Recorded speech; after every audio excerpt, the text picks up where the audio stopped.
ঘটনা হয়েছে, হ্যাঁ। 2.5 ঘন্টার ভিতরে 3টা ঘটনা হয়েছে। কোন কোন জায়গাতে হয়েছে? মুসিবরণ হ্যাঁ। ফুলবাড়াইয়া একটা, কিতা হয়েছে? ঘটনা কিতা হয়েছে? প্রতিবার বাড়ির ওখানে একটা, 3টা ঘটনা কারটার মারি লিয়ে বইছে। আচ্ছা, তো কিতা ঘটনা কিতা হয়েছে কৌশল বা ঘটনা কিতা হয়েছে? ঘটনাও তো আমার তারা খুব স্পিডে আইসুন দুজন, হ্যাঁ আইয়াও তো গাছও মারছই। হ্যাঁ আমি অলপ বুয়া দেখলাম শব্দ বুধবাইয়া আইছি, আইয়া ভাইছি দুঃখু দুই খানো মানুষ বেগরো কেমন জখম হয়েছে? এটা যখন তো এটা চূড়ান্ত সীমা, এটা বাঁচ বাকি না। ওলা অবস্থা নেই। একটু বাঁচার তোরা সম্ভাবনা আছে, হইলে একটু বাঁচত নাই। ঘটনা এখন অটো দুটো দিছি বাটে যা।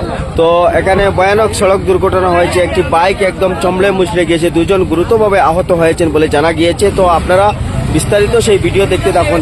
হ্যাঁ, মানুষকে মানুষও কোনটার খবর পাইছি, হ্যাঁ ও আমরা রঞ্জিত সাগর কোনটার কিতা মানুষ নাম মানুষ নামও পাইছি না, রঞ্জিত সাগর একটা হচ্ছে নতুন লাগে তার ভাই, আর একটা